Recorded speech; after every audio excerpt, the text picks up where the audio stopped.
சுவாமியே சரணமையப்பா. கார்த்திகை மாதம் 1ஆம் நாள் அருமையாக மாலை போட்டாச்சு. எல்லாருக்கும் ஒரு கேள்வி என்னென்னா, கார்த்திகை மாதம் 1ஆம் நாள் அன்றைக்கி எதுக்கு மாலை போடணும்? அதாவது மொத்தமாக தமிழில் பார்த்தீங்கன்னா 12 மாதங்கள் இருக்குது.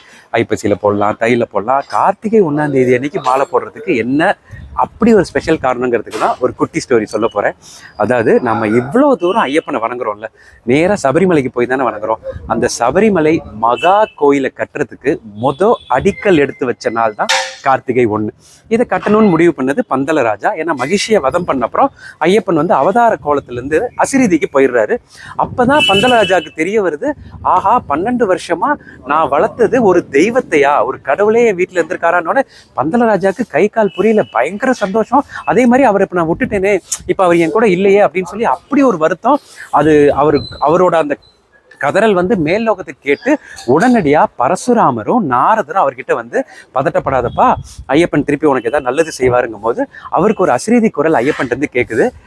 பந்தல மகாராஜா, என்னன்னாலும் நீங்கள் தான் என்னுடைய அப்பா, கண்டிப்பாக நான் உங்கள் கூடவே தான் இருப்பேன், அதனால் நீங்கள் எனக்கு ஒரு கோயில் கட்டுங்கன்னு சொன்னோடனே, அப்போ அந்த கோயில் கட்டுற பணிகள் ஆரம்பிக்கும் போது அந்த முதல் அடிக்கல்ல யார் எடுத்து வைக்கிறதுனோடனே பரசுராமரா, நாரதரா, இல்லை பந்தலராஜாவான்னு ஏகப்பட்ட கன்ஃபியூஷன்.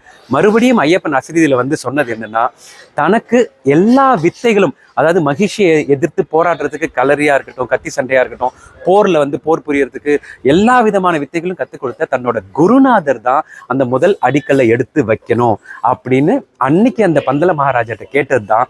அப்போ பந்தல மகாராஜா என்ன கேட்டார், அப்ப நீ என் கூட இருக்கவே மாட்டியப்பா, நீ வந்து ஃபுல்லா மேலே போயிருவே அப்படின்னு கேட்டதுக்கு, அப்போ ஐயப்பன் என்ன சொல்லியிருக்காருன்னா, இல்லை கார்த்திகை மாதம் வர நான் கிட்டத்தட்ட தை மாதம் வர மகர ஜோதி வரைக்கும் இருந்து மகர ஜோதியா உங்களுக்கு காட்சி அளிப்பேன் அப்படின்னு சொன்னது தான் அந்த சபரிமலையோட திருக்கோயில். இதுக்காக தான் கார்த்திகை 1ஆம் தேதி அன்னைக்கு நாம் எல்லாருமே மாலை போடுறோம்.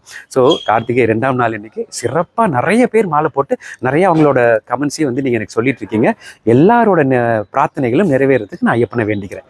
சுவாமியே சரணமையப்பா.